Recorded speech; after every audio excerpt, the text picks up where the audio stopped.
with a smile on your face. When you're moving from place to place. Good morning, good morning, morning, good morning, morning.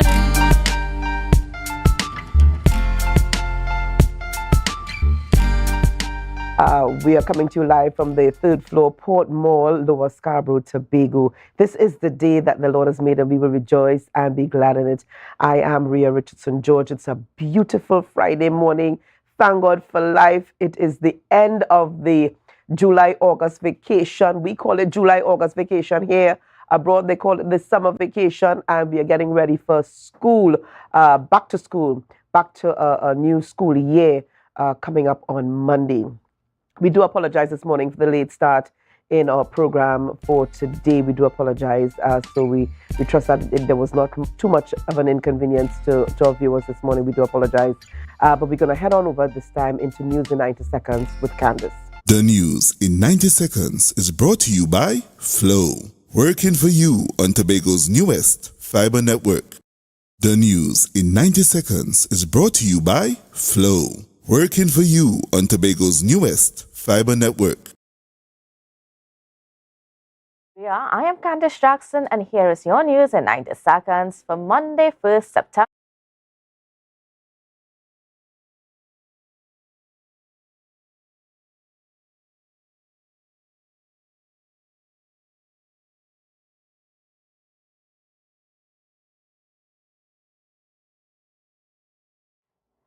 Thank you, Rhea. I am Candace Jackson, and here is your news in 90 seconds for Monday, 1st September 2023. The suspension of the Cabo-style cargo ferry is causing disruptions in goods and services to Tobago. During Independence Day celebrations, Chief Secretary Fali Augustine mentioned that efforts are underway with the Port Authority to ease the impact. Priority is being given to essential goods and services. However, it is limited. Meanwhile, the Tobago business community is seeking information regarding the expected resumption of the Cabo-Star's operations. Police Commissioner Earl Herwood Christopher noted a slight drop in murders this year compared to last, with 391 murders so far versus 392 at this point in the previous year. August reported 55 murders, down from 68 in the same period last year.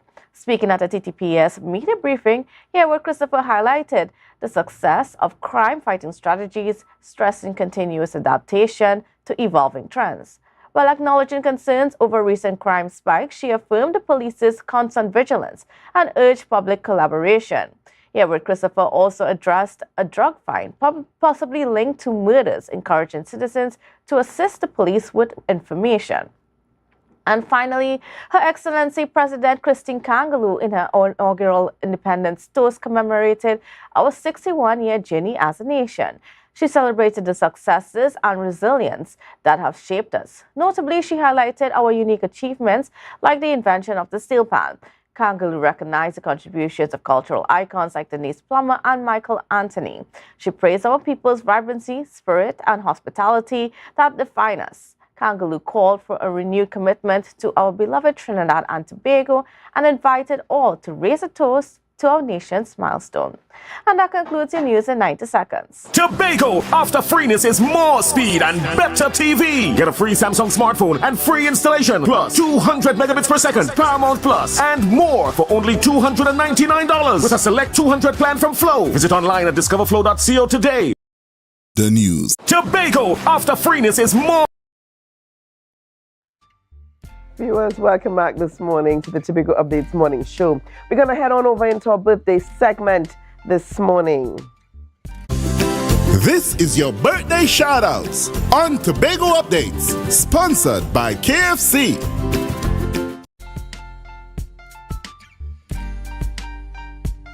And we start things off this morning celebrating Sean Reynolds. Happy birthday going out to Sean Reynolds. And we trust that you have a great one from all of us here at Tobago Updates. Shelley and John celebrating her birthday. Happy birthday, Auntie Shelley, and lots of love going out to you from all of us here at Tobago Updates. Troy Andrews, belated birthday greetings going out to you this morning from the entire Tobago Updates family. Trust that you have a great one. You had a great one, Troy. And the man himself, Brother B, belated birthday greetings going out to you, Brother B, a good friend of ours in the media fraternity. Happy birthday going out to you, Brother B. And we trust that you really did enjoy, you continue to enjoy. Avinash Singh, birthday greetings going out to you from the entire Tobago Updates family. And this lovely lady here, Selma Lashley, one of our loyal Tobago Updates viewers, never misses an episode. Happy birthday going out to you this morning, Selma Lashley, and we trust that you really enjoy, and this is love from the entire Tobago Updates family. Birthday shoutouts on Tobago Updates, sponsored by KFC. From the experts that created the Zinger sandwich comes the KFC Crispy Barbecue Zinger. The only one I see is you. Cheddar cheese, crispy onions, the most delicious Kentucky Fried Chicken, and barbecue sauce. Get ready for a whole new level of flavor. Oh, there we have it, ladies and gentlemen. And, you know, yesterday our nation celebrated 61 years, our 61st anniversary. And we say happy independence. We're still celebrating independence. And we have some gentlemen there. That's the one there. That's the one. Some gentlemen there alongside Ryan McCool, who represented Tobago Updates, I would say, and the Division of Info, bringing live coverage to our viewers online. And we have Ryan McCool and the Sub-Lieutenant Darian Carrington of the Trinidad and Tobago Coast Guard, and the Private Joseph Lopez of the Trinidad and Tobago Defense Force Reserves. And these fine gentlemen together, came together and they did an excellent job. And I thought it noteworthy that we mention them, highlight them, put them on the spotlight to share with our viewers what a great job they did in bringing live coverage to our viewers on the day itself, as we celebrated our 61st anniversary as a nation, Trinidad and Tobago. So great job, gentlemen, and we thank you for a job well done. Well, viewers, just to let you know what's coming up on the program this morning, Senator Lawrence Hislop is going to be starting things off with us this morning as we focus on the annual back-to-school drive. He's also going to be sharing, on some airport woes. I say airport and the Port Authority woes because it seems as though once you live in Tobago, you're stranded in Tobago, and if you live in Trinidad, you're stranded in Trinidad, and you travel between the two islands seems to be one of the most difficult things. In fact, it's easier to book a ticket and go to New York than it is to go to Trinidad, believe it or not. All right, and it seems, there was a time we thought it was just seasonal, but it seems as though it's any time of the year. So he's going to share with us on some of those issues, and then Marcus is going to take over for the sports segment coming up later on this morning. So lots of great and exciting things coming up on the program this morning. So we invite you this morning to share the live, share the live, share the live.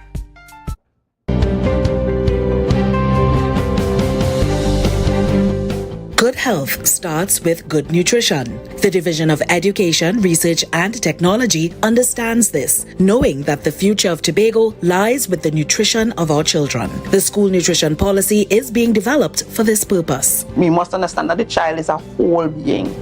What the child consumes matters. We do have a lot of wastage with particular meals as well, so we want to bring everything in a streamlined and organized manner so that we are most cost effective in our school nutrition program. The policy, which is being examined and developed by a multi-departmental team from the division, as well as food and nutrition stakeholders, will seek to reduce waste, provide cost-effective measures, as well as establishing quality standards for meals and the stakeholders who create them. We're also going to be reviewing the cost, the pricing, criteria for children to access the meals, because that has sort of gotten out of control a little bit over the years, moved away from the original objectives, and also the criteria for selecting and for maintaining your services as a caterer, because you have to maintain a standard.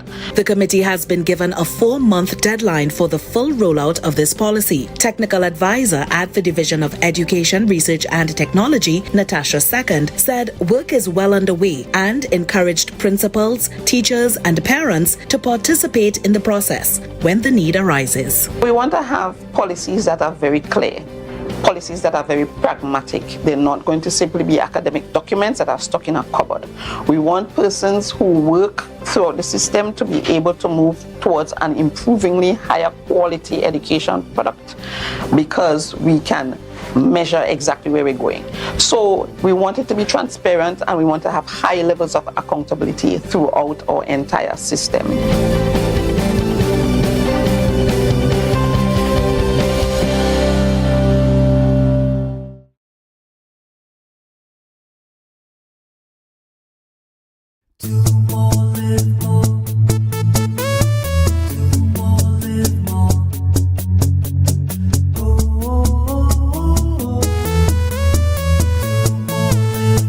This is how it's gonna go. They better look up below, 'cause this is your show, and everybody's gonna know. Say it to them once again. They better look up below. This is your show, and everybody's gonna know. That's how it's gonna go. They better look up below, 'cause this is your show. Do more, live more.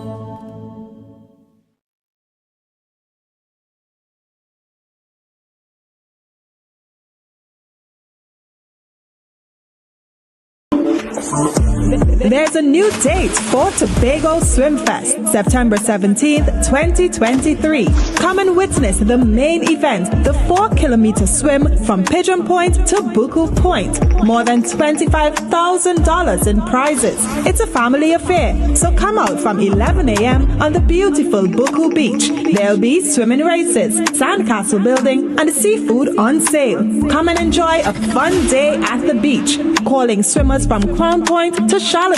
Registration on the day.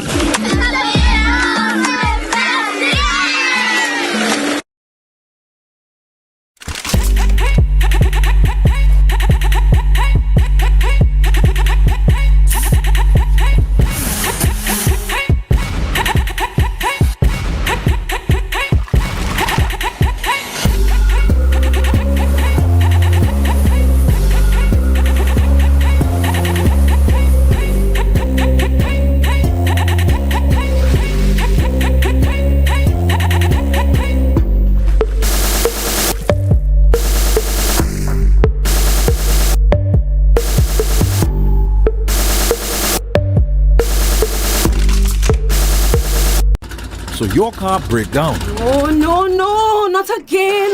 And you're worried paying a wrecker could mean a pocket breakdown too. But when you're insured with Tatil, no stress. Yes! A Tatil motor policy has lots of benefits that protect your pocket, like free roadside assistance. That's free 24/7 every time, as many times as you need. Tatil, where people are people. A member of the Ansa McCall Group.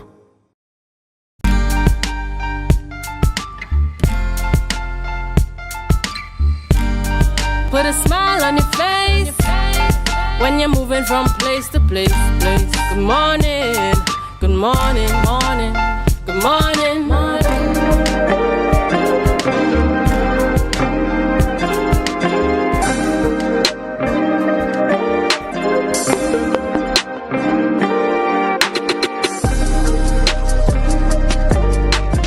So one of the highlights of every young man and getting ready for back to school, outside of the new uniforms and new school books, is him getting a fresh haircut to go back to school.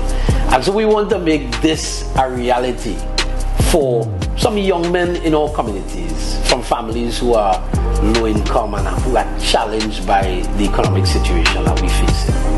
And so on the 3rd of September, we want to have our second annual back to school haircut drive. And this year we're making it bigger and better. So in partnership with the Heliconia Foundation, the Tobago chapter, we are having 2 locations this year. We're going back to the Gem Supermarket car park from 11 a.m. to 4 p.m. And also we're going to be at the 3-level lounge in Delaford. So come out in your numbers, bring out your sons, your brothers, your nephews, your grandsons. And come out on that day, have that fresh haircut. But we want you also to register. So call 724-9825 to register so we know that you're coming. And we said, come out, have a good day, have a good time. And we're going to be having stationery giveaway as well. So come out in your numbers. And this is being brought to you by Senator Lawrence Hislop and the Heliconia Foundation Tobago chapter. See you on the 3rd.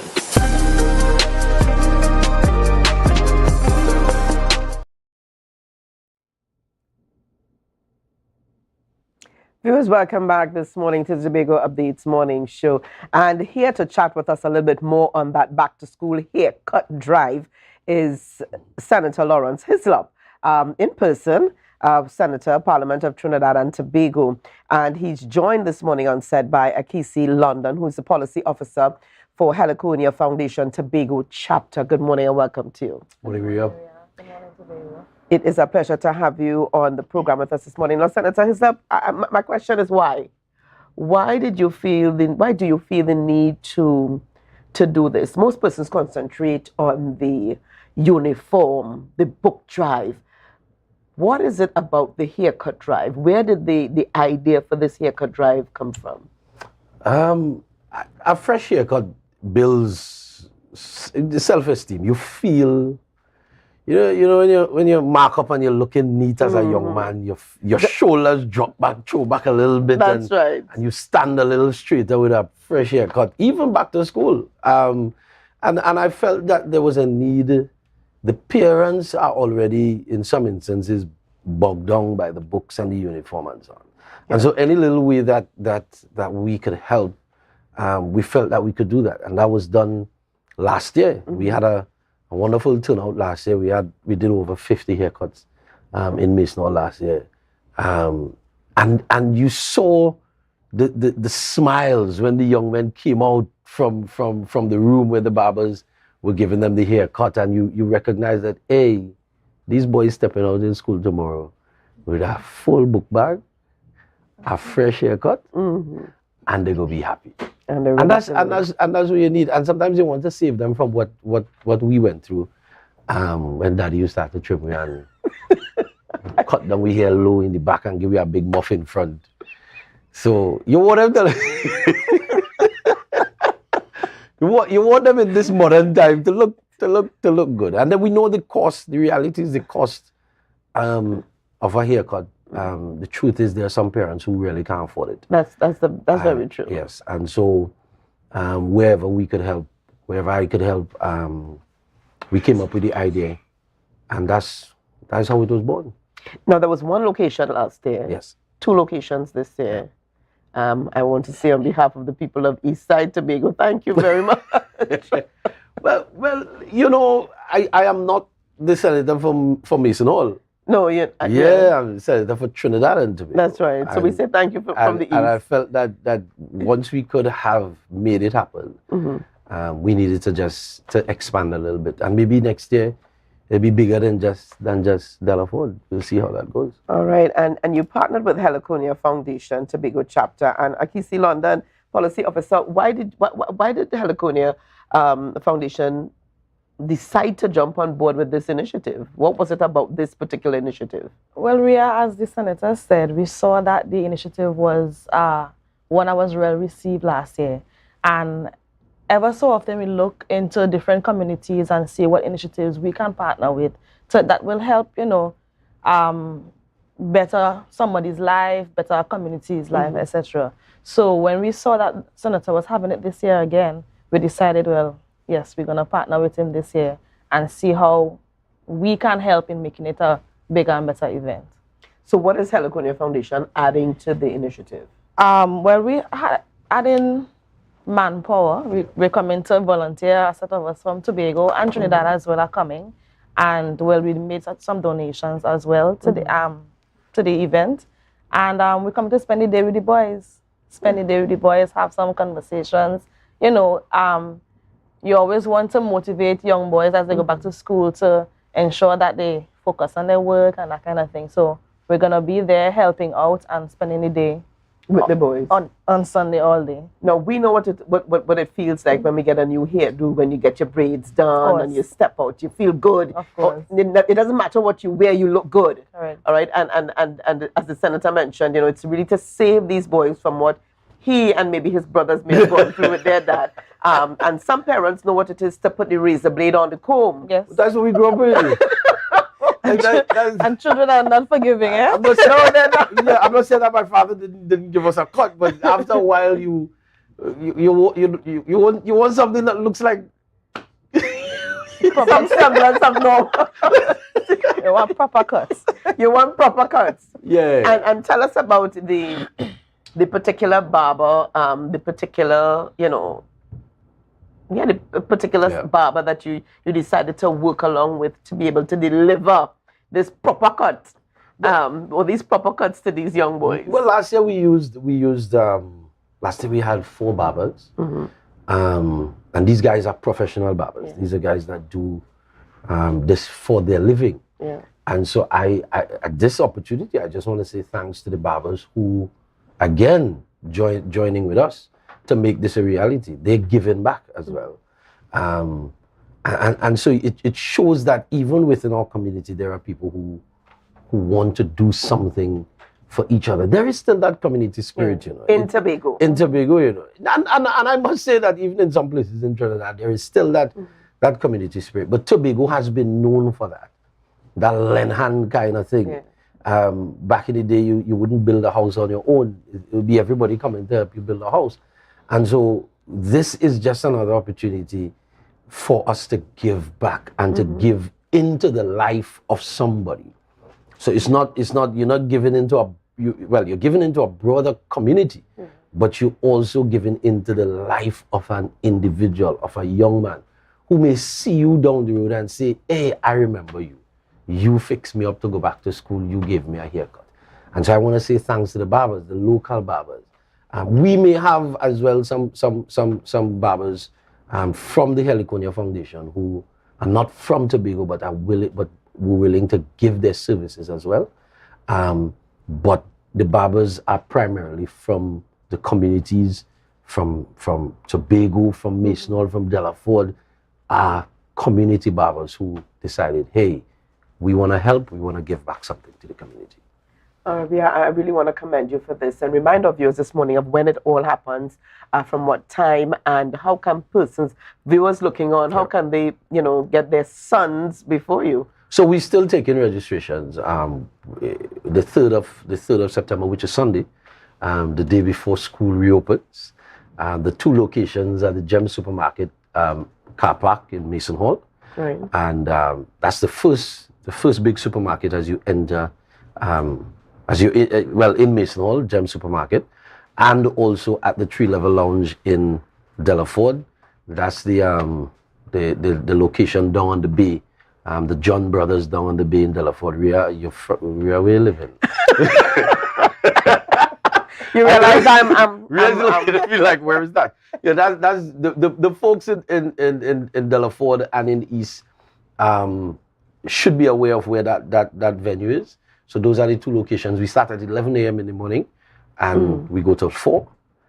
We're asking persons to register as much as possible because we want to be able to give persons a time that they can come so that we don't have people just coming and one on top of the other just waiting. Right. I mean, how long does a haircut take, really? Well, the guys did between 15-20 minutes. The boys were out. Right. Because it's not we're not going into the big feed and all of these things. We're giving you a nice wave, as it is called, wave cut. One level, mark you up nice, and you're fresh back to school. So we're asking persons to still, you could still WhatsApp the number 724-9825. Let me say that slower, 724-9825. You're leaving the name of the child, name, school, age, and a contact number and name for an adult. Okay. And from that, we could then reach out to you again. So we could set your time and make sure that you are there, ready to go. There's some generational practices. Your father did, gave you the daddy haircut. Did you give that to Stefan? No, I never. You never attempted. You didn't. No, I did. His first haircut. You gave him his first haircut. I gave him when his mom said that she'd not plaited no hair again. Right. I gave him his first haircut, and it was just one level. It was fine. I didn't put him through the muff. The other thing we forgot to mention is that there will also be complimentary stationeries given as well to the young men as they receive their haircuts. They'll get complimentary stationeries for school. We also have a few book bags that we'll be given as well. Is there an age range for this back to school drive? Is it preschool to primary? Would secondary school boys or young men? Because after a while they don't want to be termed boys, but No, we only treat them with primary and secondary. Primary and secondary school age, yeah. Okay. Because we know at the preschool age the child may still be moving a lot for the barber, right? So it may take a little bit more. Take a little more than 15-20 minutes. So we're really catering for the primary and secondary school age all right. young men. But I want to thank you very much for partnering with the Heliconia Foundation. Akisi, thank you so much for partnering with the Senator. Always a pleasure. And doing this for our young boys, our young men, because again, we take for granted that, hey, it's just a haircut, every parent, but every parent cannot afford a haircut, as simple as it sounds. One parent lamented a couple of days ago that the amount of money that she spent just on books. Yeah. This did not include uniform. Yeah. So, if a haircut has to be thrown in, something has to give. And just a quick plug, we were able as well to accommodate 5 or to acquire books for 5 high school students. So that as well, we'd also be distributing. We got the book list from the 5 parents, the parents of these 5 children, and we'd be able to distribute those.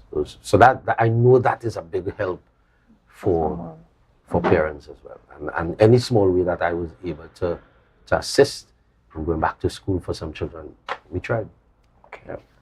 Well, thank you so much again, Senator Hislop and Akisi London, for chatting with us this morning on this. It's not just a back-to-school drive, but it's a back-to-school haircut drive. You got to put that in, back-to-school haircut drive. Thank you so much for being on the program with us and for sharing and for giving back to the people of Tobago and Trinidad. I'm sure Trinidad will have their time around with the Senator and the Heliconia Foundation. I'm sure they will. Because remember, he did indicate he is not just a senator for Mason Hall, nor is he just a senator for Tobago. He is the senator for Trinidad and Tobago. Yes, Senator Hislop? All right, I'll give up. Okay. All right. So thank you so much there, viewers. Viewers, lots more coming up this morning on the Tobago Updates Morning Show. We've got sports coming up with Marcus and lots of surprises. He'll tell us more about what's happening in the world of sports. So remember, viewers, share the live, share the live, share the live.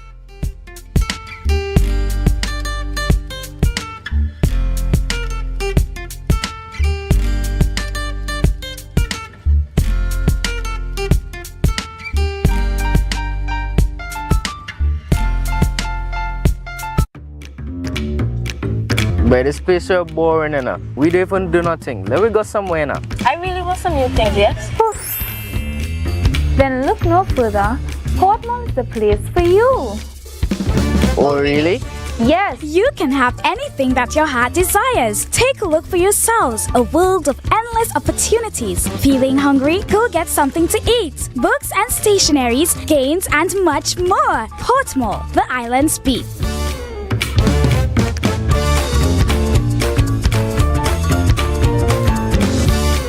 Summerama, real steam for the summer standard. Is a dream for the summer.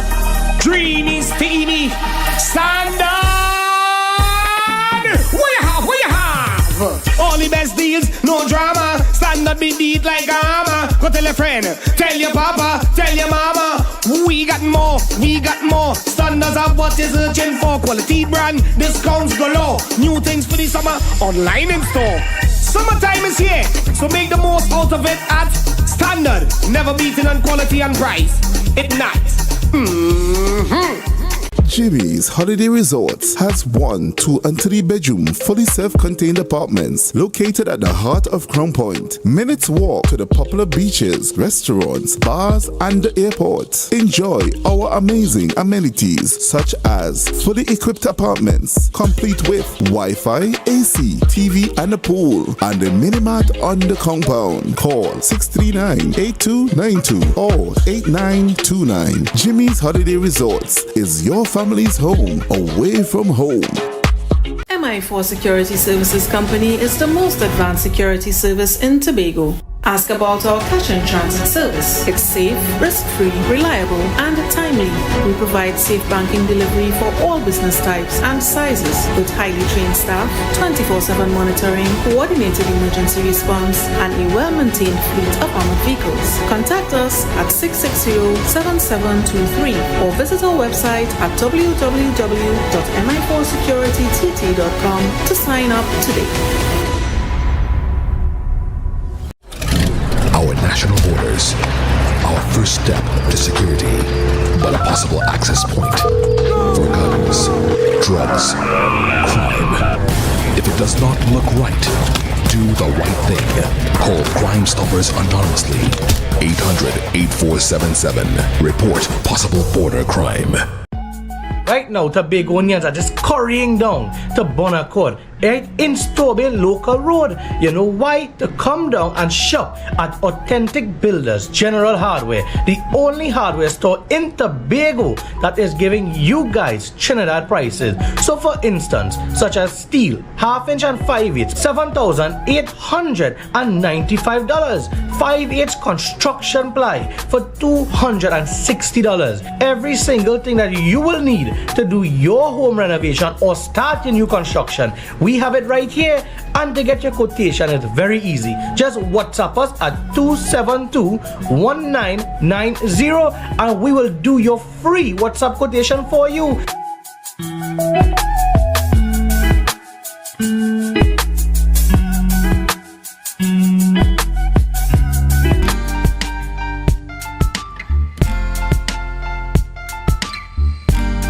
Put a smile on your face when you're moving from place to place. Good morning, good morning, morning.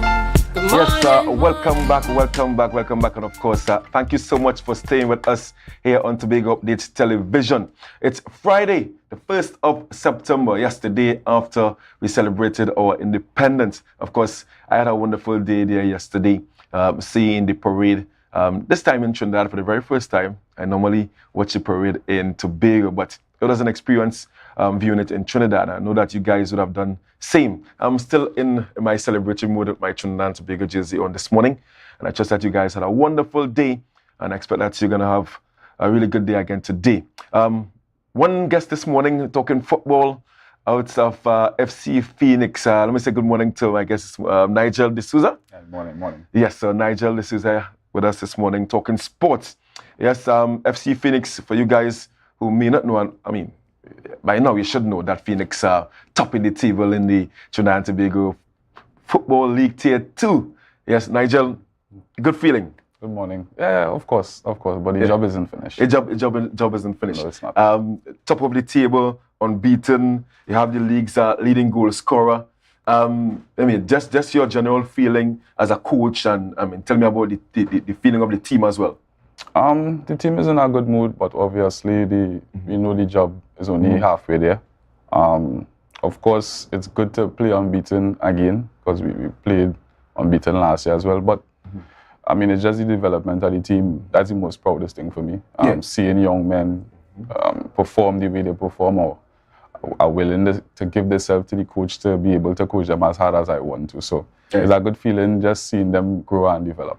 Wait, I mean, you seem like a very young person, right? And you mentioned a while ago there having the respect of the team. and they are also youngsters. I mean, this is 2023, and we know how young people can be in terms of being rebellious and not wanting to train and put in the hard work. How have you managed to gain the respect of your players and to get them to play how you want them to play? Well, first of all, most of these guys, thanks to Terry Williams for allowing me the opportunity to take over the senior team. So Terry Williams, of course, the founder of 1976 Of course. He's now the technical director. For the club, so he gave me the opportunity to coach the senior team.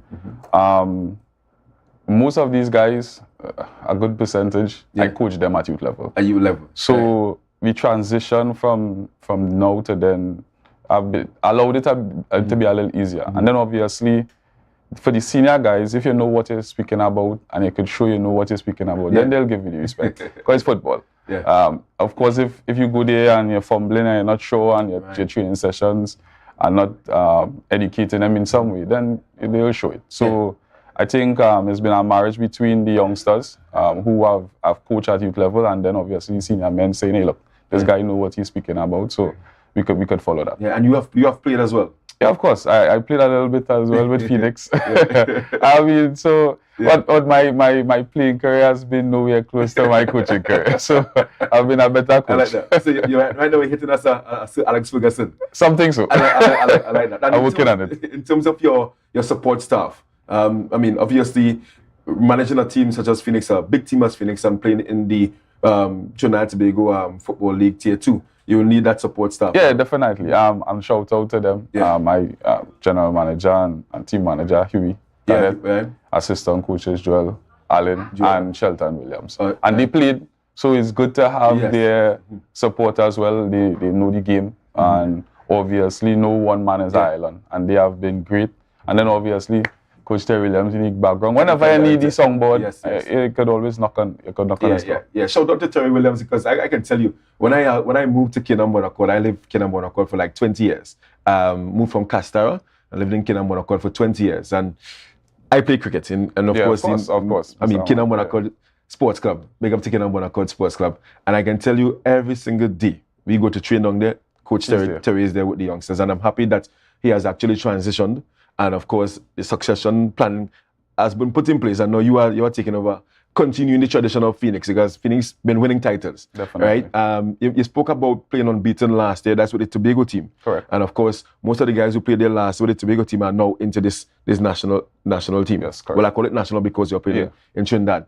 What was the goal of Phoenix heading into this national competition? Because when you go up against the Trinidad teams, I want to say they're more focused sometimes and better prepared, because they have more to do in Trinidad than in Tobago. I mean, what was your goal and the management's goal entering this competition? Was it to be on the top of the table? Was it to win the league?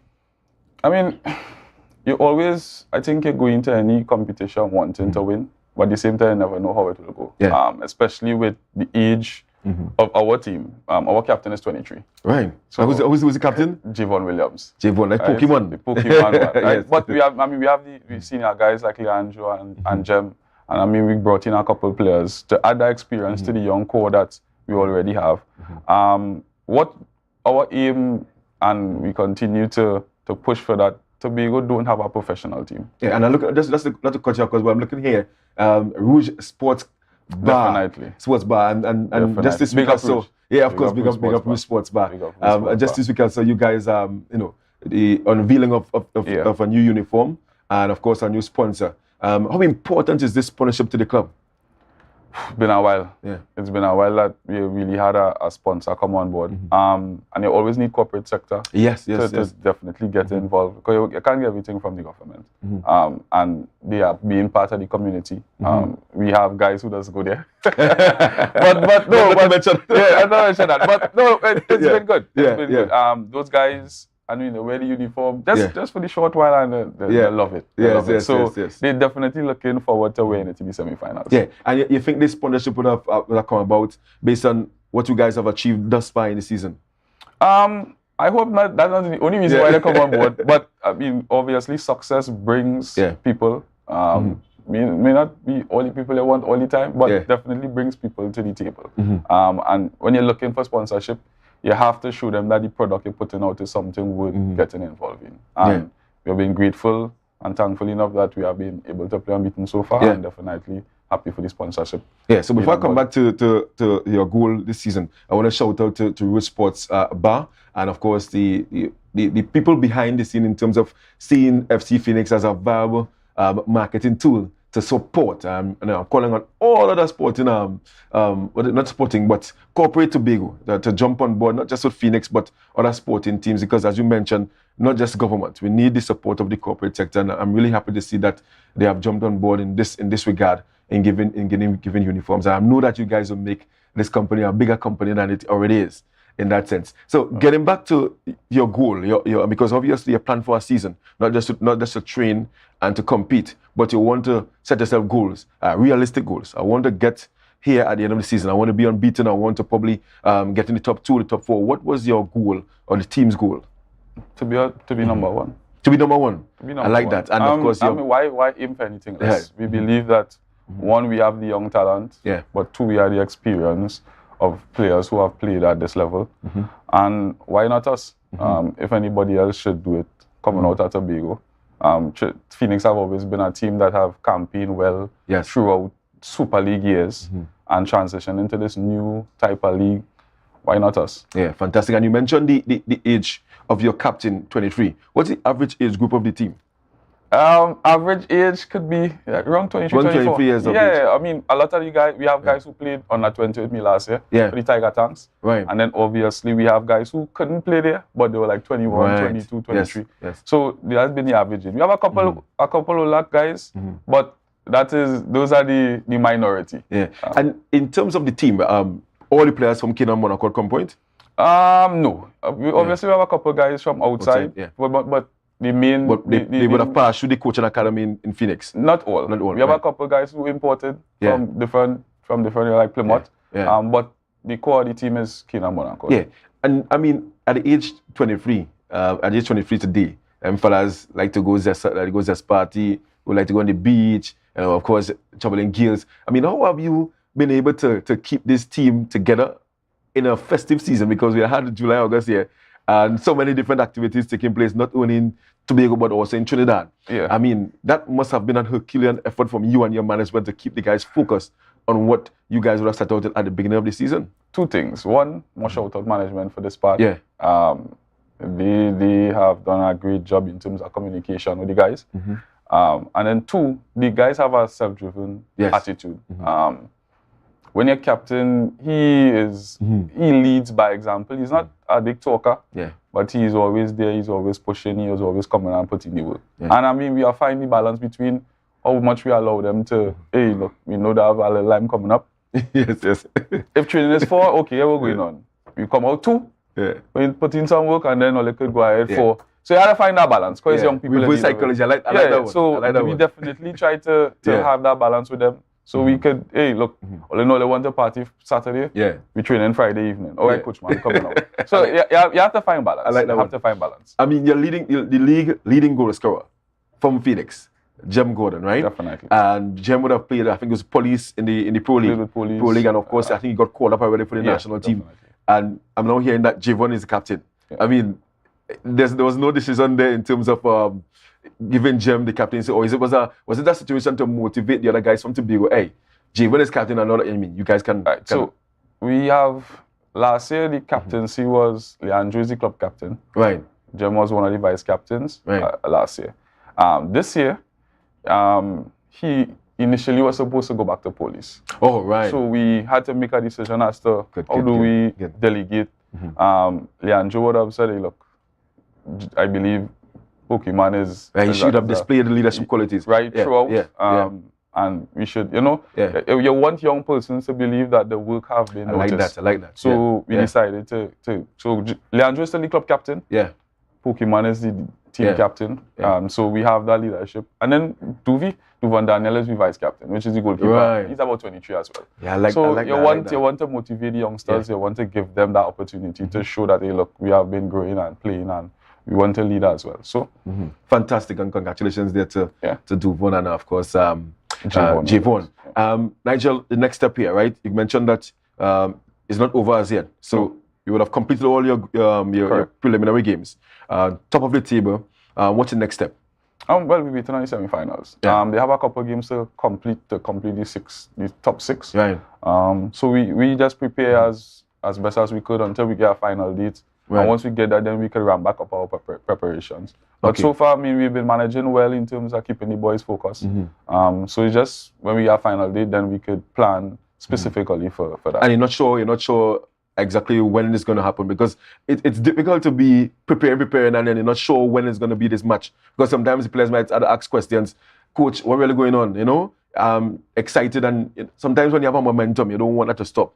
It's been a month now or less than a month that you have played the last game? About close. For us, it's always control or take a control. Right. We can control when the games we play, and we know the flight situation would have been a big reason why a couple of the games wasn't played. Sunday, they're supposed to play Guaya versus Bethel. Right. Guaya's supposed to come up. And when that happens, we're supposed to get a better picture of what the table might shape out. Yeah. As of now, we're supposed to play on the 9th, but that isn't guaranteed. That's tentative. Okay. That's tentative. Yeah. So we should get a better word from the league probably after this weekend game. Okay. We should have a better idea of when we should play. But tentatively, we're on the 9th. In terms of the motivation and keeping them guys focused, obviously it's disappointing when you can't get to play. But at the same time, we also know what the end goal is. And those guys, despite the disappointment and not keeping that momentum, and said the rest have been good. Yes. We have guys the with rest a have couple been, knocks, and there's some injuries as well. Yeah, definitely. Which we do some treatment on, but we will stay focused. I don't think that once we get our final date, the smile on them guys' face will ramp back up and we're ready to go again. Yeah. Before I get to the format, because I saw you guys doing ice baths as well too. That's really good, because I mean, clubs in Tobago or teams in Tobago, because when you're a club, you have an executive and all these different things. I mean, you just go and play and you don't treat your body in a particular way. So that was really good of you guys. What I want to get at you in terms of the format for this competition, I can tell you out, I am not too pleased with that format at all, because trust me, when it comes to a knockout, it's even on the day, especially when you have nothing to lose, right? So the format is basically you play all the games in the 10 teams in the group, it's 10 teams, right? 11 teams, and they play 10 games. Correct. And from there, the top 6 go into a kind of knockout. The only advantage is that the team on top, they have a bye into the semi-final. Your thoughts on the format, and was that something that you guys would have agreed upon before, or is it something that would have happened during the season? All right, so it was agreed upon before. Doesn't mean we voted in favor of it. Obviously, they would have taken a vote on how they want to complete. Now, giving the league just a little leeway here, in the sense that they needed to finish at a particular time to restart both leagues together. Our position was, look, play one wrong, whoever win it. Right.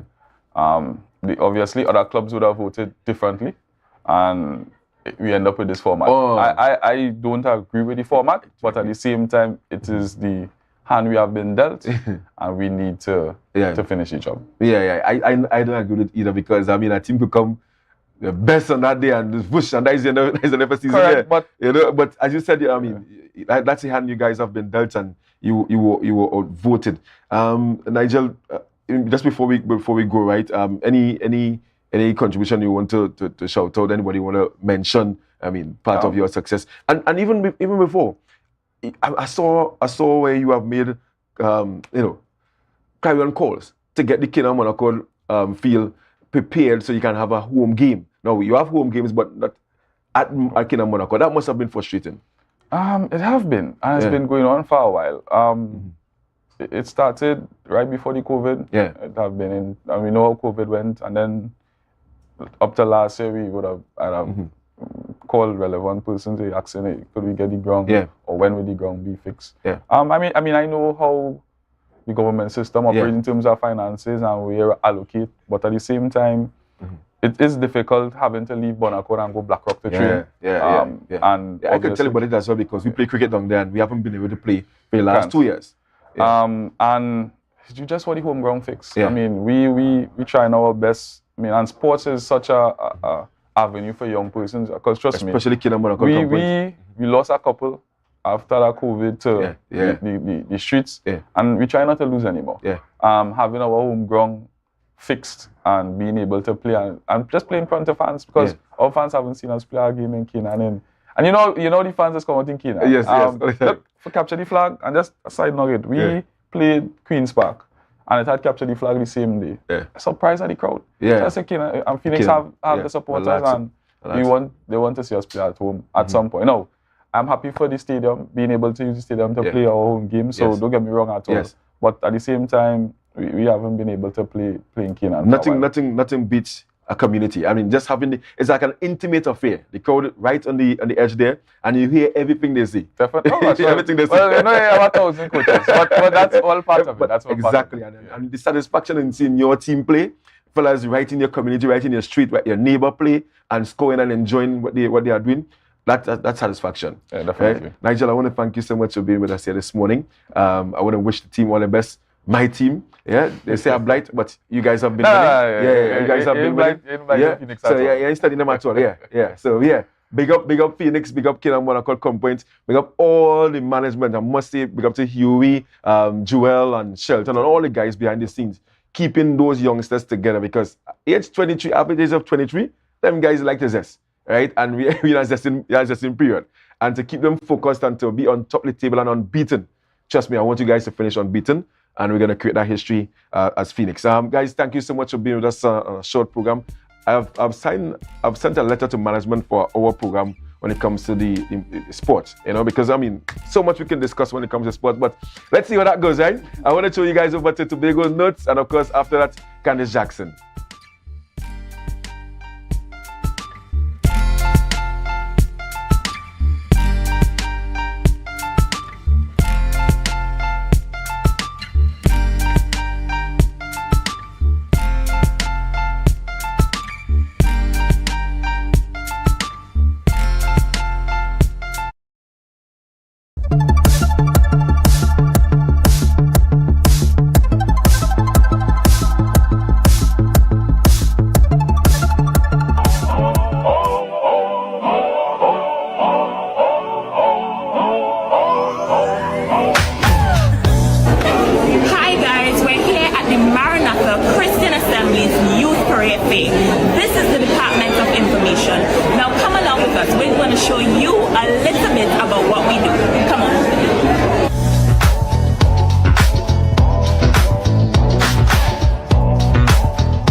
We have got this evening alone over 30 sectors represented, right?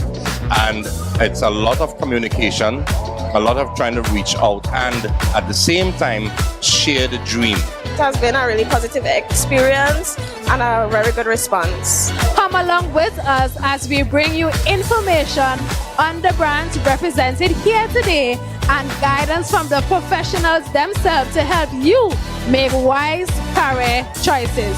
We're going to a break now, but we'll be right back with more. The Department of Information, we've got you covered. The Department of Information was among the many exhibitors present, and we were able to capture these moments. Choosing the right career is a big decision, so attending a career fair can be a great way to get clarity on what choice to make. The Maranatha Christian Assembly held its second youth career fair, but this time it was a 2-day event which aimed to provide young individuals with valuable insights into various career fields and the opportunity to connect with professionals. The Department of Information, we've got you covered. That was a production of the Department of Information, Office of the Chief Secretary, Tobago House of Assembly.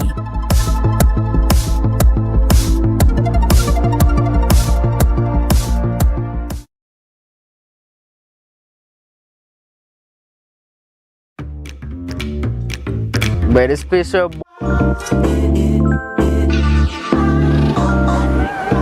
Wait, I don't even have suit and thing for this wedding. Why getting them thing? Well, look up my right over there. Alright, thanks.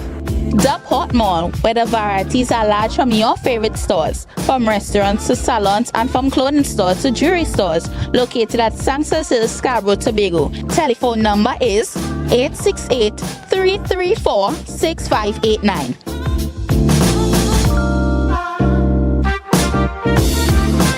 Wow.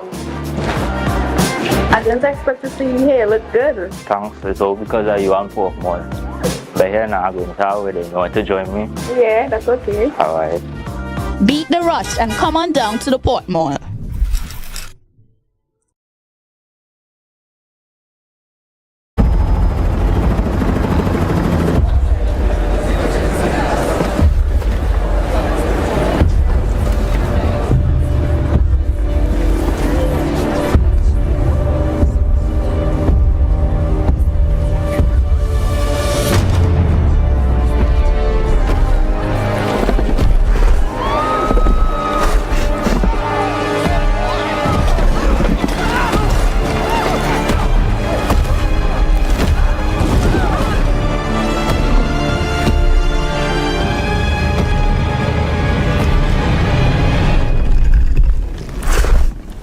You okay? You need a minute? Cool. Okay.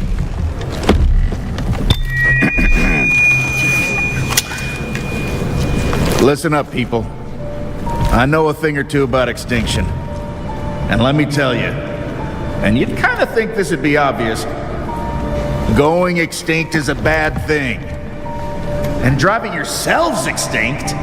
In 70 million years, that's the most ridiculous thing I've ever heard. At least we had an asteroid. What's your excuse? You're headed for a climate disaster, and yet every year governments spend hundreds of billions of public funds on fossil fuel subsidies. Imagine if we had spent hundreds of billions per year subsidizing giant meteors. That's what you're doing right now. Think of all the other things you could do with that money. Around the world, people are living in poverty. Don't you think helping them would make more sense than, I don't know, paying for the demise of your entire species? Let me be real for a second. You've got a huge opportunity right now. As you rebuild your economies and bounce back from this pandemic, this is humanity's big chance. So here's my wild idea. Don't choose extinction. Save your species before it's too late. It's time for you humans to stop making excuses and start making changes. Thank you.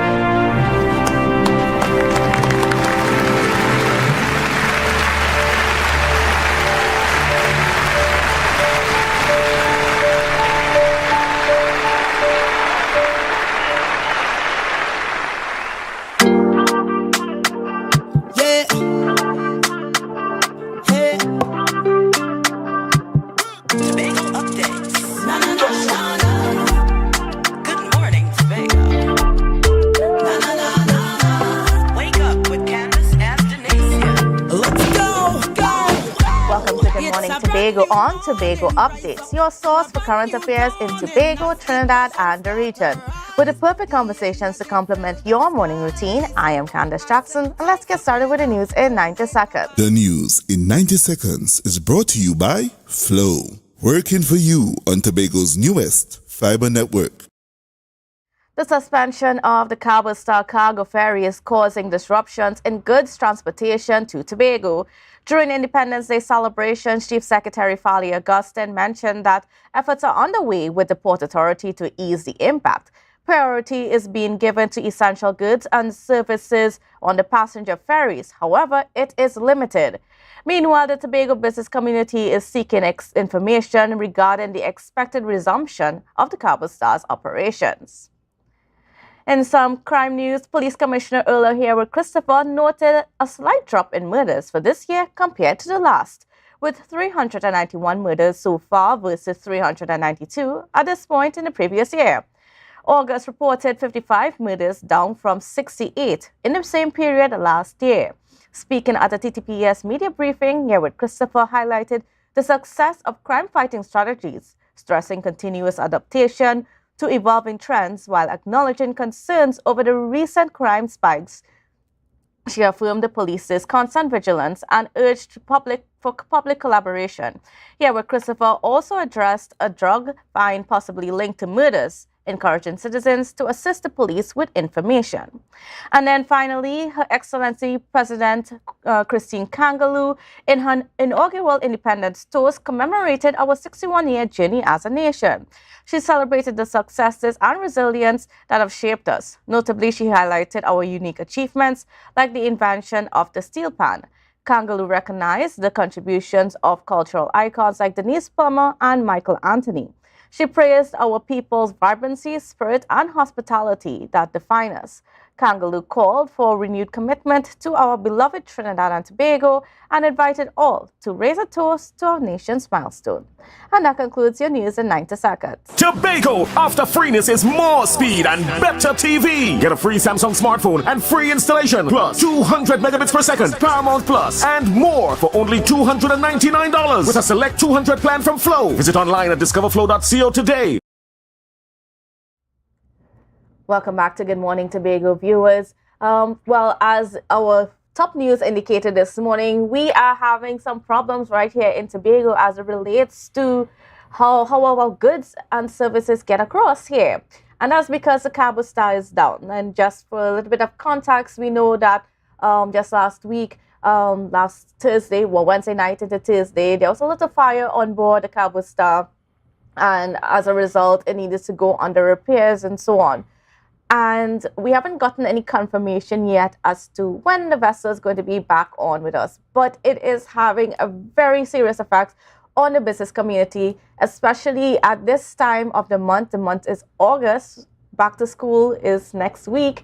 And it's causing quite a lot of disruptions. So to give us a perspective and to discuss this amongst many other things that are facing the business community, we are being joined by two very esteemed gentlemen. First of all, we have Mr. Curtis Williams, who's the president of the Tobago Division, the chairman of the Tobago Division of the Tobago Chamber of Industry and Commerce, as well as Mr. Demi John Cruikshank, who is the former chairman of the Tobago Division of the Tobago Chamber of Industry and Commerce. Good morning and welcome to you. Good morning. Good morning. How are you?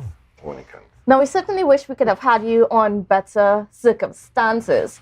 But I'm going to start off by just giving us an idea. I want both of you to speak and give us an idea of some of the challenges that we are facing right now in terms of getting goods and supplies over to Tobago. Okay, Candice. Well, let's put things in perspective. The vessel went into difficulty in which it was on fire last week, and we at the Tobago Division, Trinidad and Tobago Chamber of Commerce, was on top of the action from day one, 2 o'clock in the morning. We received that call, and we have been working and throughout non-stop. Our phones rang non-stop, trying to get this thing under control.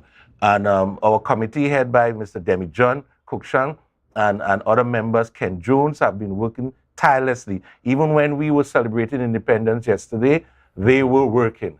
And Candice, I must let you know, we are not being paid for this. And we are helping the entire island, all the businesses on the island, included Tobago itself, and for this venture. So I'll put you across to Demi to give you an insight of where we are today, because it's a critical junction we are at today. Hi, Mr. Cruikshank. Morning.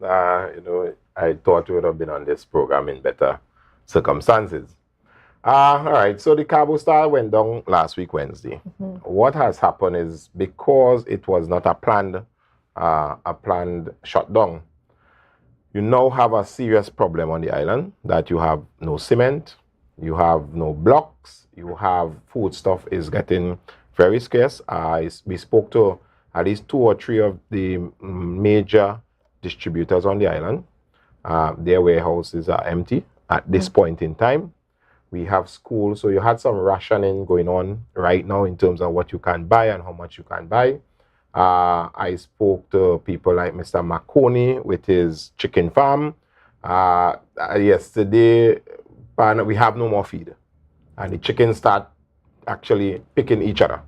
So that is the seriousness of what is happening with the Cabo Star.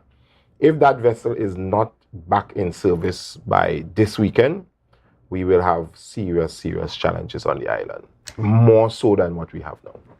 So the government was saying that, they are allowing trucks to come on the passenger ferry and so on, but you all are facing challenges with that. So I wanted to explain why that option is not working for the business community in Tobago. Right. Now, when we look at the galleon passage, because that's the main vessel that could carry the trucks, and the amount of trucks it could carry, Candice, that really can help. Now, remember, we are coming to the point where you're going to stock up because you're coming to month end. So we needed that extra stock, and this incident happens. So you could imagine what's going on there. And those trucks are limited to the 3-ton trucks. So now it is an additional burden, or you know how to find truckers with that capacity to carry your stuff when it used to be on the larger trucks. And this is becoming a nightmare. Just recently, we learned that over 15 trucks have been left back in Port of Spain because of the capacity of the galleon passage. So Candice, just draw your mind onto that, and you could imagine the situation. It's getting dire, and I tell you, by weekend, it's going to be worse. Definitely. This is looking very familiar because in 2017, Mr. Cruikshank, we had the same situation. We were all quite very much involved with this situation. We had it's like deja vu. It's like deja vu. It's like deja vu. Right. So let me put this thing in perspective. I heard the Chief Secretary had a stakeholders meeting last week, Tuesday, and the Chief Secretary indicated that, the THA has to take over these facilities, these services to Tobago, which is really needed by Tobago more so than Trinidad, right? Because business is going on as normal in Trinidad. The galleon passage can only take 3-ton trucks. They can't take the heavy trucks, so you have no sand, you have no blocks, you have no steel, you have none of those things. So the galleon passage really actually can only take limited cargo space. Also the Bucco Reef and the other vessel, right? At a time when they are already booked up. Fully booked already. Because people now going back to Trinidad or coming from Trinidad to Tobago for vacation. So you're having these serious challenges in terms of what to do as a business owner in Tobago. I can't remember any time that we as business owners had a successful 6 months at all on this island. Every month is some crisis, Mr. Williams would know. So we need one. When we negotiated with the government and the Port Authority for the Cabo Star, that really and truly was to be a two-year arrangement. We then said to the chamber said we will give you an additional year to procure a new vessel. The Cabo Star is here 6 years now. So we agreed 2 years, and we said we'll give you an additional 1 year for the procurement process to go in. That vessel is here 6 years. That vessel is not a new vessel. No. It's an old vessel. And that is why you're seeing all the problems. The vessel just came back from dry dock. Just 2 weeks? 2 weeks ago. Yeah. So you went on dry dock. Now you have a fire, and now you're back off for an additional week, and we are not sure because there's no confirmation from the port as to if the vessel is sailing Saturday, if the vessel is sailing Sunday, if the vessel will be sailing on Monday. All we know is that there's supposed to be an inspection today, Friday, and we are hoping that the repairs are finished to the vessel. So we are not sure exactly what day that vessel will sail. And it is causing havoc right now for the business community because 1 year is no goods on the island. People, the blocks people, Abel, they have no hollow clay that has already finished within the first day that sold out. So you're having some serious challenges on the island right now.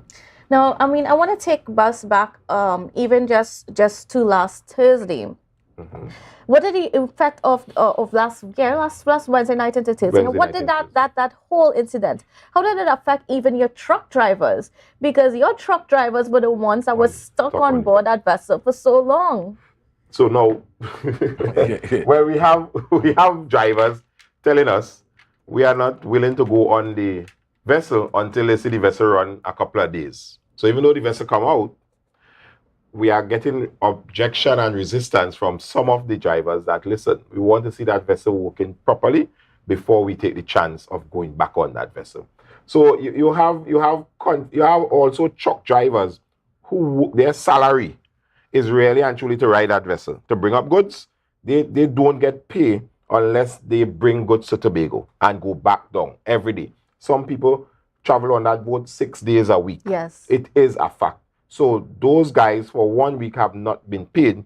Plus you had 2 weeks before haven't been paid. So it is really and truly causing a nightmare right now with the whole economy of Tobago. Not just the truckers, but the whole economy is going to be disrupted right now. Definitely. And Candice, as you said, if you do go and do an interview with all the mini marts, the supermarkets, and you will see how the stock is dwindling on the shelves. Yes. And then the rationing taking place. Candice, why in 2023 we in Tobago have to suffer like this? Why?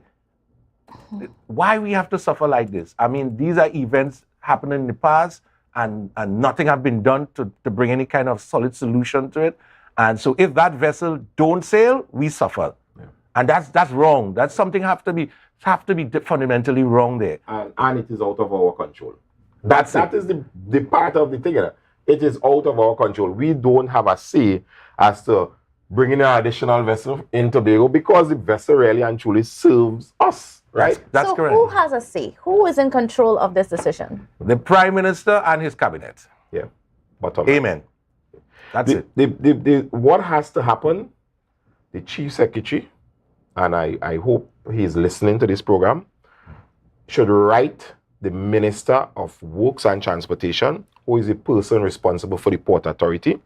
He needs to write the Minister of Finance, who is responsible for CAL, and that fiasco is happening on the airport.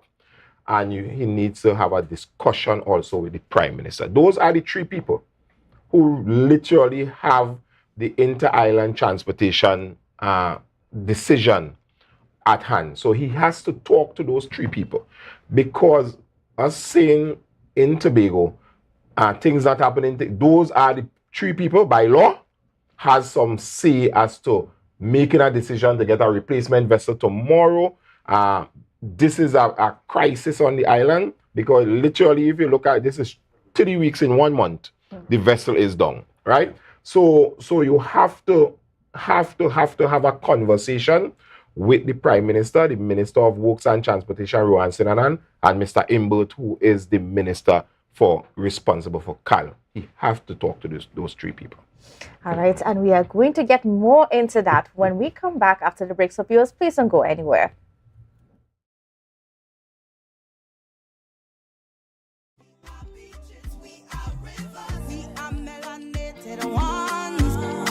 We special and there is no denying Tobago is #1. So your car break down. Oh, no, not again. And you're worried paying a wrecker could mean a pocket breakdown too. But when you're insured with Tatil, no stress. Yes! A Tatil motor policy has lots of benefits that protect your pocket, like free roadside assistance. That's free 24/7 every time, as many times as you need. Tatil, where people are people. A member of the Ansa McCall Group.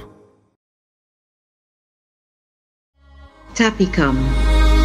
Welcome to the future. The only card you will need in a new world. Digital business cards. Safe, hassle-free. The future is here. Tapicom. New generation digital transfer. Digital time clock cards.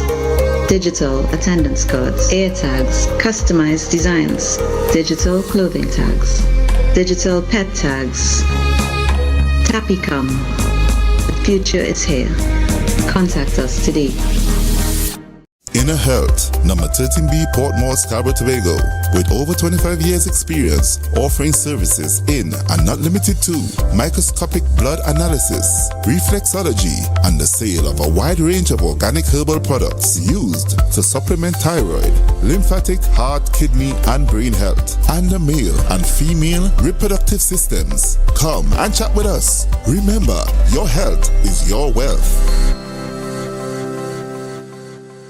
Tobago Glass Supplies has been a leading name for over 37 years in the glass and aluminum market in Tobago. We provide an extensive range of high-quality, innovative aluminum and glass products for commercial and residential use. Competitive prices with superior and professional services by committed employees who are guided by rigid quality standards. Tobago Glass Supplies specializes in the manufacture and installation of glass and aluminum products that are essential to today's homeowners and the business environment. We are engaged in marketing, sales, and installation of a variety of products. These ranges from windows and doors to necessities such as mirrors for homes and vehicles, designed and manufactured in-house or imported.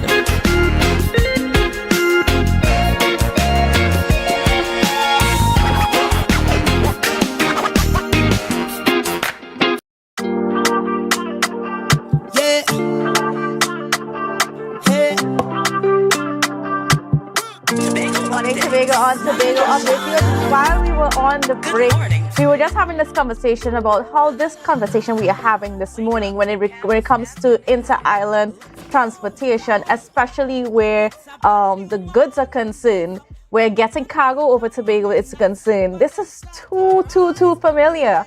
Because in 2017, we had, remember the problems we had when the Superfast Galicia pulled out? And then we went to the Badge and we went to some other vessel. Yeah. It seems as though they were throwing vessels on us ever so often until we got the Cabo Star.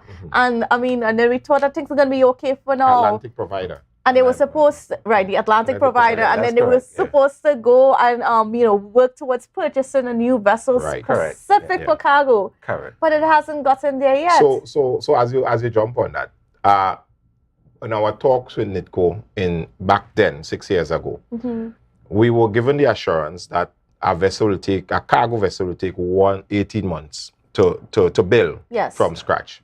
So that is why we said we will give the government 3 years, 2 years with the Cabo Star, and then we said we will extend it by an additional year. Yes, because sometimes things happen. So we have seen that nothing has happened in 6 years, right? And that is what I'm saying. An urgent discussion have to be had with these three gentlemen, Mr. Sinanan, Mr. Imbert, and the Prime Minister. That has to be an emergency meeting within this weekend or first thing Monday morning by the THA. The THA has to call on them to meet and say, listen, we have a situation because if this vessel does not sail, Candice, if this vessel, let me repeat it again, if this vessel does not sail, we have serious problem. Forget about these 3-ton trucks that coming up on the fast ferry, and then we have problems because some of the chief mates not taking trucks. They prefer to take, and they are right, the vessels weren't designed for those heavy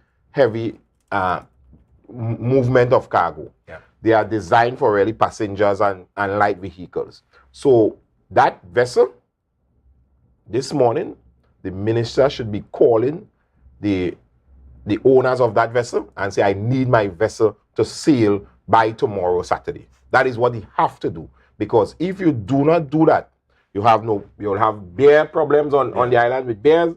What is the other things that we will have problems with? No feed on the island. You will have feed problem. The warehouse is already low, so now definitely they will be empty, right? And then we see slowly and surely, because of the rationing, the prices will increase. Prices is going to increase on some of the basic food items on the island. So slowly and surely, it definitely getting there. And hence the reason why we ask upon the chief sec, write the minister immediately, and the prime minister, the finance minister, the works minister, you guys need to get on board and get this thing solved in some manner or the other, because it's not looking good.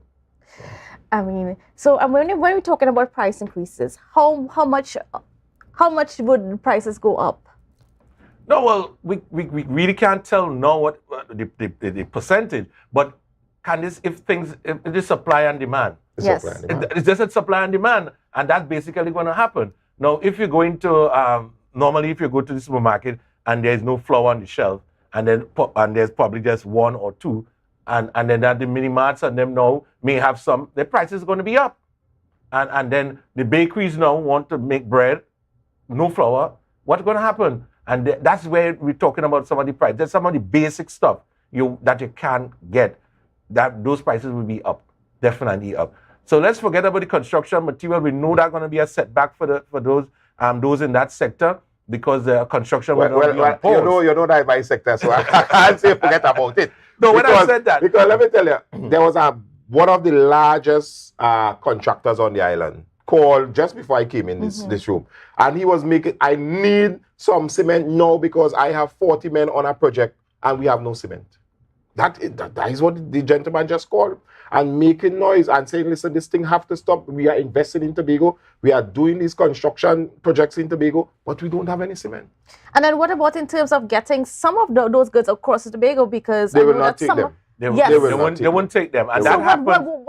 What specific goods would the vessels, the passenger ferries, would not take? Well, basically, not anything that is not food. Anything is not food. They give priority to food. So even those guys who normally deal with scrap metal and all the other smaller trucks that could fit on the fast ferry, they mightn't take these guys and said, okay, no, we don't want the rubbish on our vessel. You know, I mean, that's what's happening today, Candice. You know, these scrap iron vendors and all suppliers and all of them on the island, they're not going to take the trucks on the vessel, even though the trucks are within the limit. They say, oh, we give priority to food and beverage. So that's it. So that industry going on a quiet for the next month. So you can imagine the ripple effect you're going to have on all sector, leading from construction going all the way back into food. So it's really something that the minister can't sit any longer. Don't wait until crisis reach your doorstep. Call your meeting today and deal with it. I remember that we had a very, very crucial meeting, an emergency meeting. Big emergency meeting with all the stakeholders when we started having the sea bridge problems. And as Siva said that, we just smiling because there was a lot of explaining, there was a lot of forceful explaining to the Minister Rohan Sinanan and the team. And there were several meetings after that. The media also asked them quite a lot of serious questions. I mean, I remember I was one of those people, one of those journalists asking us questions. Why is it that 6 years later we're back in this position? We're back in a position where we have to forcefully explain just after 9 o'clock. But it took some. Why? Let me tell you something. Nothing that is happening now with both the air bridge and the sea bridge, those two ministers don't know about. They are very much aware, right? It is the political will to fix this problem. And we have to fix it once and for all. As we seen this 6 years ago, we had a badge on the port. And as we've seen some images of it right now. I was a little slim at that time because when you look at it, this is what we have to go through in Tobago all the time. This has to come to an end. And we have to sit down as mature people because the banks are not easing up. Some banks are understanding, but overall, we have commitment to our bankers, we have commitment to our suppliers, we have commitment to our wholesalers to pay them. And if you can't get goods in Tobago, we have commitment to our staff. This is school opening on Monday. You also have school repair program going on. So how they getting the material? School repair program is going on right now. How these contractors are getting material from Trinidad. One called me this morning at 3:30, trying to get a vehicle on the port to go down to try to get some air conditions for one of the school. How are we getting it? That is the reality of what is happening when you have the vessel. And as I said, this is an emergency, a crisis situation. It is beyond a week now, and we need to get some serious explaining and some serious decisions have to be made by both the Tobago House of Assembly and the Cabinet of Trinidad and Tobago as to how we going forward with it. Because this cannot continue after this weekend. Trust me, that vessel has to sail between Sunday or Monday morning. Have you reached out at all to the minister? Have you got on to the Prime Minister or any one of those people as to, you know, making something happen? Candice, we were waiting for today to hear from the port. After we have that conversation with the port, then we will know what decision we will be taking afterwards. Because we want to give the port the opportunity to give us some feedback. And as was stated, they will give us some feedback today. So we want to know where everything is. And then we would make the next step. But Candice, let's not wait. The minister should not wait. Because if all ends be equal and things don't work out, what situation will we be in on Monday? So let's not wait. Let's start putting things in place. And hence the reason why we asking on the Minister of Works, Minister of Finance, and the Prime Minister to this morning get yourself together and work with the THA and get something to resolve. Definitely. We need something to be resolved. And then what about what happened with the fact that we were supposed to have representatives on the board of the Port Authority? Because I know that was something that we tried so hard to advocate for, especially during that time when we were having the seabridge problems. Yeah, well, what happened to that? Well, Candice, we asked for Tobago rep, but not only a Tobago rep. Can we have a THA personnel on the board, on CAL, on the board of the Port Authority? We do have, because the chairman is a Tobagonian by birth, and also I think Mr. Elias, but they are Tobagonians. But we need a THA representative on these boards so that the interests of the Tobago Assembly and the Tobago people can be seen about.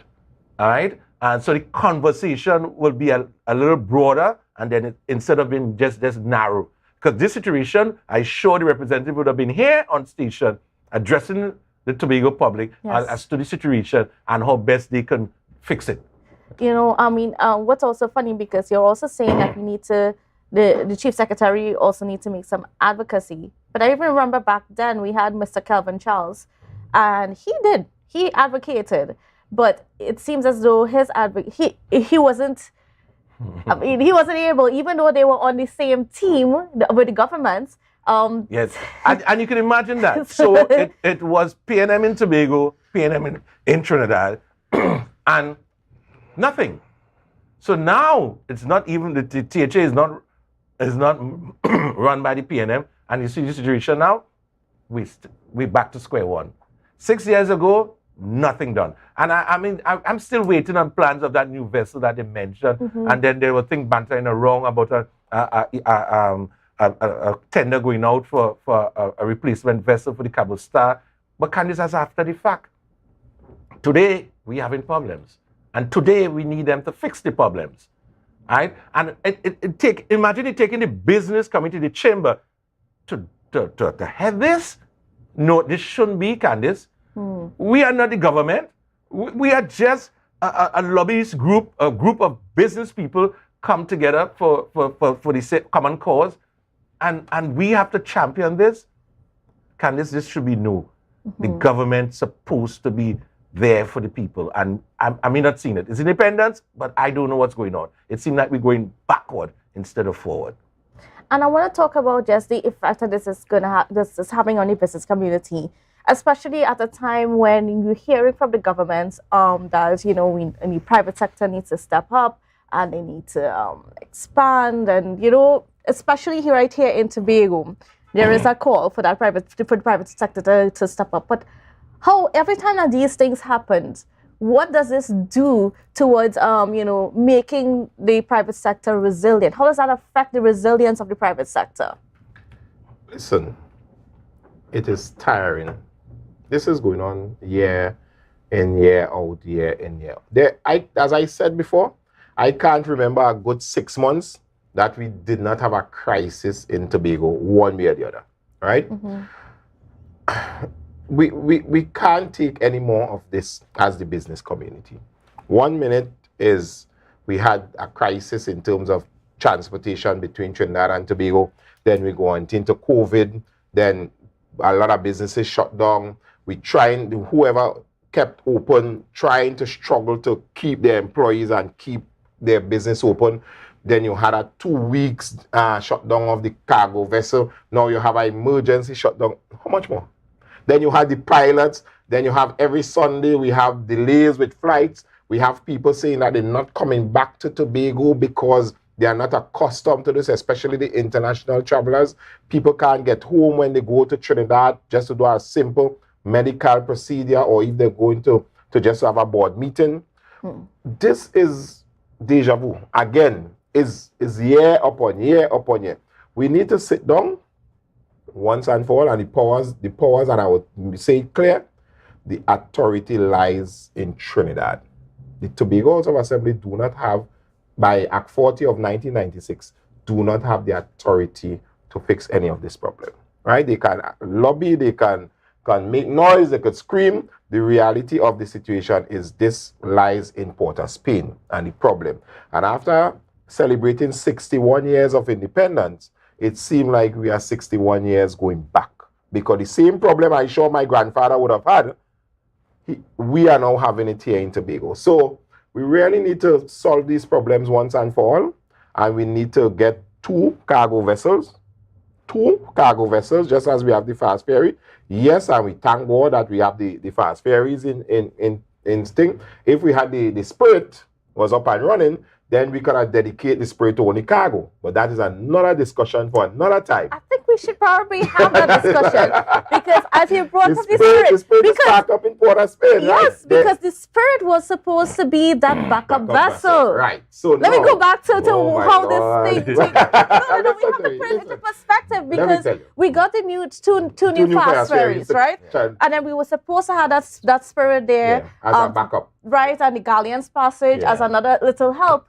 But look at where we are. The Spirit has major repairs, and again, is the will of the government to fix it, right? The reality is the government has to. It needs money to fix the Spirit. The reality, right? I spoke with the port, and let me tell you something. Out of all of this, we can't fault the manager of the port, Miss Vilma Lois, and the chairman. They have been any hour the night you call them, they answer the phone, right? So at least we must give kudos to them. But again, it comes down to the government, to money, and the government has to make that decision, right? So I'm hoping coming out of this, the government will give the Port Authority the money and say, go and fix the vessel and get that vessel. Because if we had the Spirit up and running, the Spirit could have pulled all these small trucks. We could have at least gotten some, because the Spirit was designed for that kind of weight and that kind of thing. To pull those weight in terms of the trucks, the goods, so we would not have been in shutdown mode when the Cargo Star went down. But again, the 2 Bucko Reef and the, what's the other one name? The APT James, that was already booked. It was already booked already. So this is an emergency situation. So we're going to take off the people and say, let us bring cargo alone. We have to find a way, or the port will have to find probably over the weekend and say, listen, we are going to run 2 separate sailings, if it's midnight, just to bring cargo to Tobago, because we are running out of goods on the island, and it will cause problems on Monday morning if we do not have those vessels. And what if we're greeted again with another comment from our minister saying, oh, well, everything is fine, they can get almond milk on the shelves? And No, that is unacceptable. Yeah. That is not acceptable at all. There is a problem. There's a serious problem. This is a cabinet decision. The cabinet has to fix it. I know the Tobago House of Assembly and the central government is a little at tug of war, but everybody has to be big. You have to be above the foolishness and come to the table and say, listen, we have a problem. It's either the Prime Minister bring his ministers to Tobago, or the Prime Minister invite the Chief Secretary down to Trinidad and say, this is what we're going to do now. Because we have to go beyond. This is people's life we are talking about, and people's livelihood. And we cannot say, well, we don't know what will happen. The vessel is the owner's responsibility to fix the thing. The port don't know what to do. you have to have some hard decisions. All right, and we're going to discuss some of those things, especially the meeting that we had last week with the Chief Secretary, and, you know, whether or not that will be effective. We're going to get into those discussions when we come back after the break. I say, thanks a favor to wake up and hear my neighbor. 60,000 people.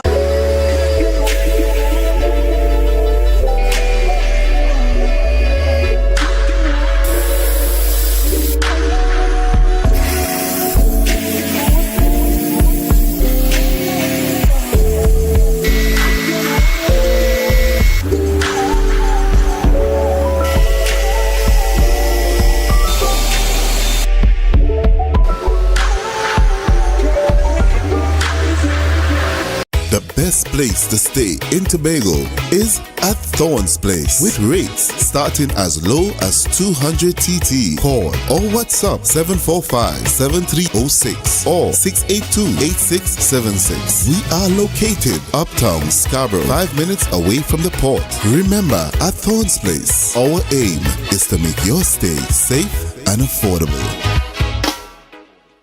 October will never be better with Tobago Carnival fever. Book your passage and come on over. You can now get whatever you need whenever you need it anywhere in Tobago with Tobago. Your meals, medication, groceries, and shopping all delivered directly to you. No more hassle, no more stress. Get the Tobago app today on Google Play or Apple App Store. That's TAPPOGO and let us deliver to you. Check our website at www.tapogo.app or call the experts at 494-TOGO and 484-4746. Tobago. Relax. We will get it to you. Tobago's at your service.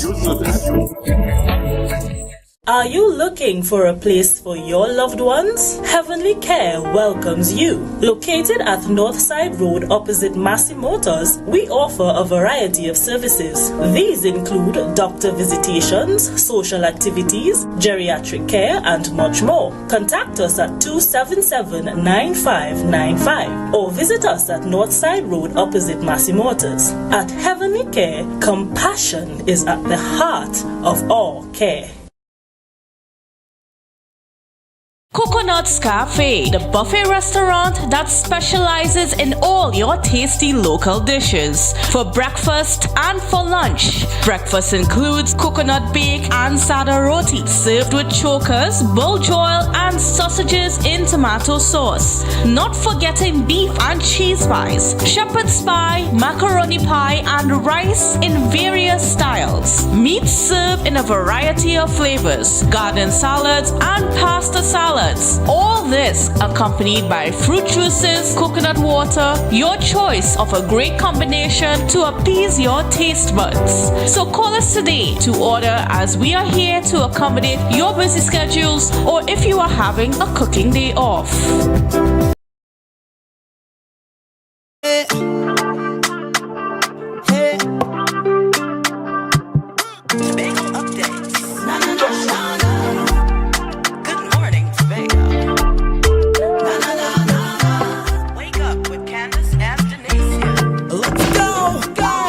Welcome back to Good Morning Tobago on Tobago Updates. Viewers, we are continuing our conversation with Mr. Demi-John Cruikshank, as well as the chairman of the Tobago division of the Trans-Tobago Chamber of Industry and Commerce, Mr. Curtis Williams. As we speak about what's been happening within the business community as inter-island travel issues are affecting us. There are challenges, even though we have our ministers saying that, everything is fine. But I want to get into the conversation we had last week with the Chief Secretary. There's a special town hall. What this was this week. I'm going ahead of myself. This was on Tuesday, right? At Mount Irvin Hotel. And discussing what we can do.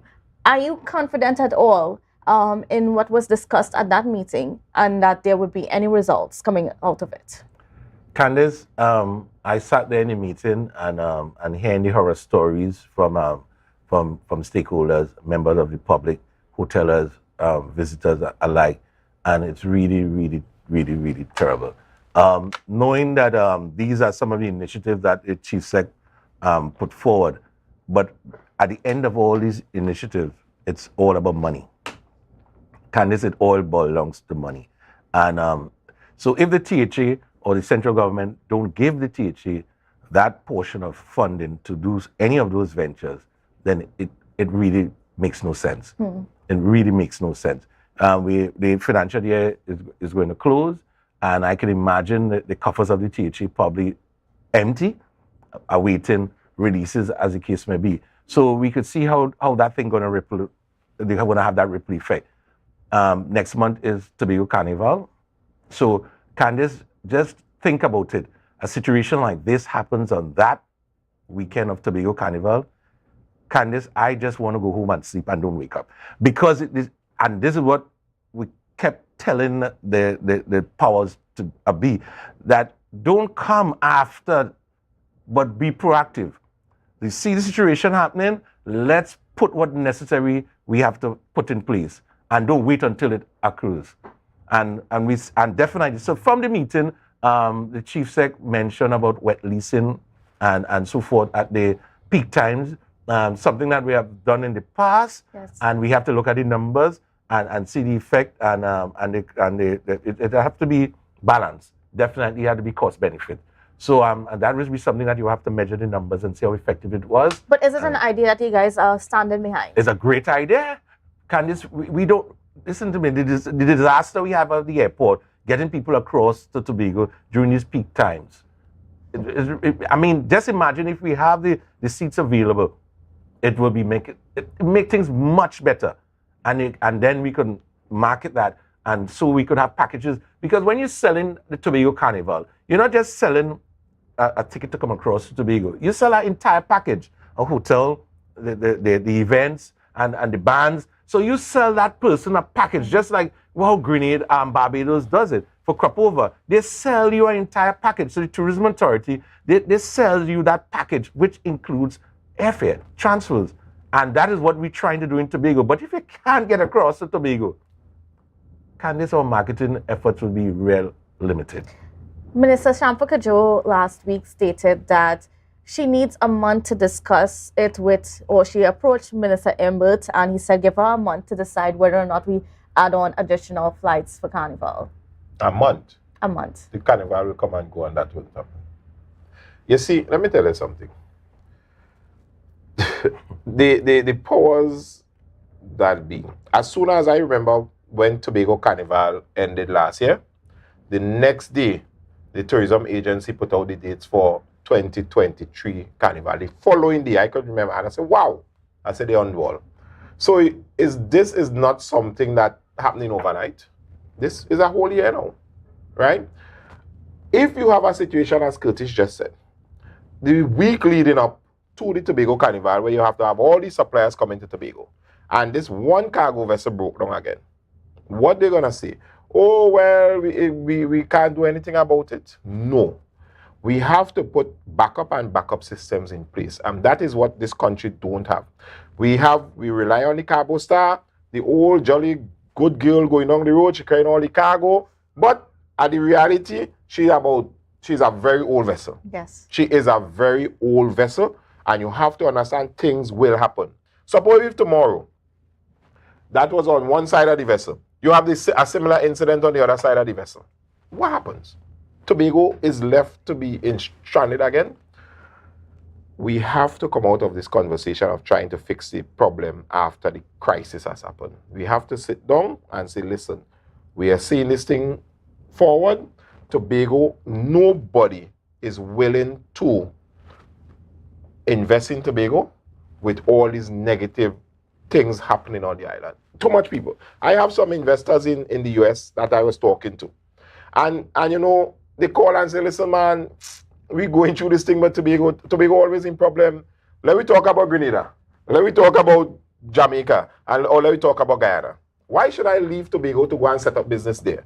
Why I can't expand business on there? And if it is that we only have one cargo vessel, that means our business will be limited and we cannot grow, and then the call for the private sector to expand and take up business opportunities, how?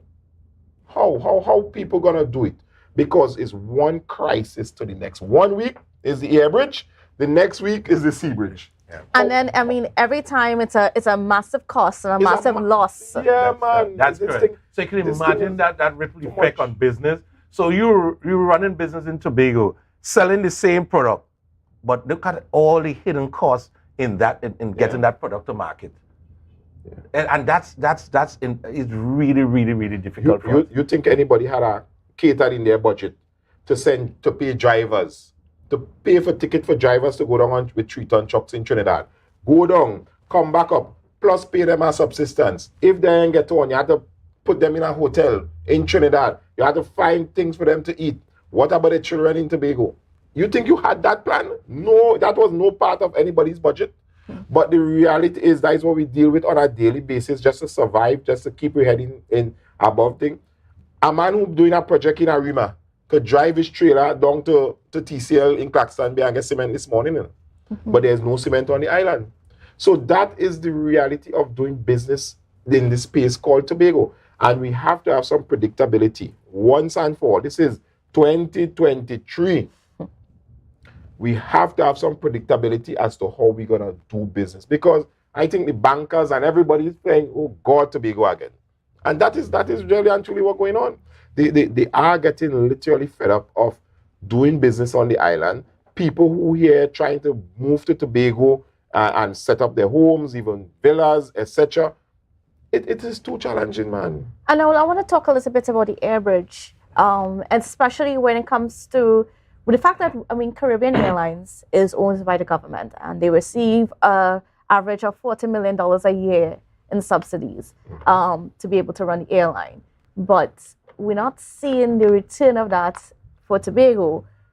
In fact, I think they're saying that, 12 flights is only, that's what the money covers or something like that. And we haven't even seen the audits of Caribbean Airlines over the past few years.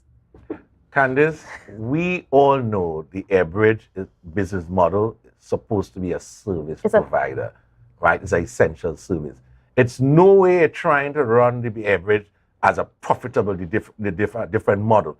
So Caribbean Airlines should pull the air bridge out of their system and put it on a different model instead of leaving it there and using it as part of it. So when the subvention comes, it's supposed to be shown. If somehow they can separate the accounts and let the air bridge be seen separate as a service, just like PTSC, just like the hospital services, no way that the Tobagonians can really pay that cost to travel between Trinidad and Tobago. It will be rather expensive for us, and the average person will not afford it.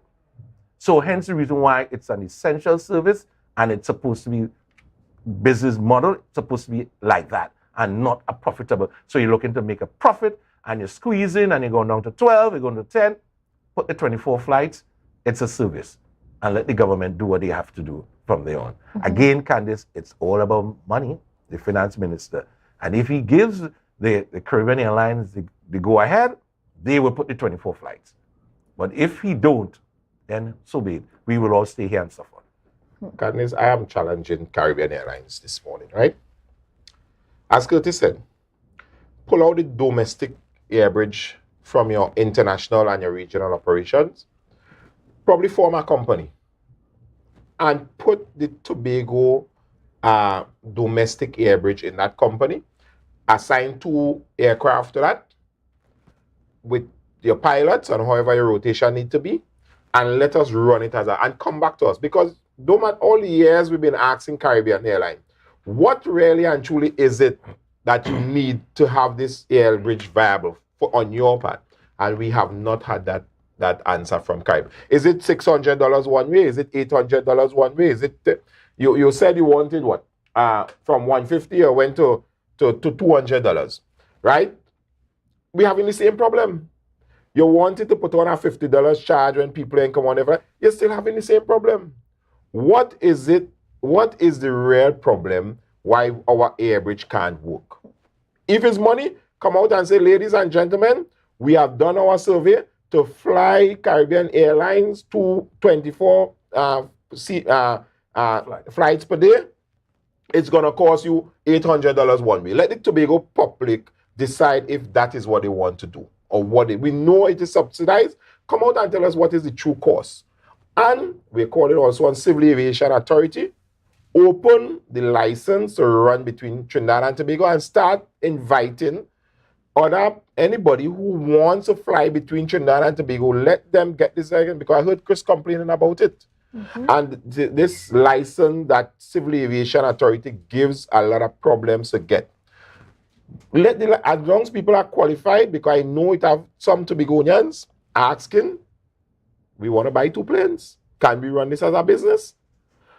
They have the money outside of Trinidad and Tobago and they are willing to invest back in Tobago. Open, but they are complaining about this license from Civil Aviation Authority. Let Civil Aviation Authority open the air bridge. And why are you locking me down in 2023? Right. Why? All right, well, as we're getting ready to wrap, I'm going to give the last word to you, Mr. Williams. You know, I mean, just a final minute as we wrap up this conversation on the whole inter-island travel, and what should the public, what message you want to give out to the public at this point in time? Well, the message I want to send is to the government. We need this thing fixed. So, Chief Sec, we indicated, you're right, the Minister of Works. Minister of Works, you need to get to Tobago. You need to solve this thing. You, the Finance Minister, and the Prime Minister need to meet this morning in emergency mode to solve this.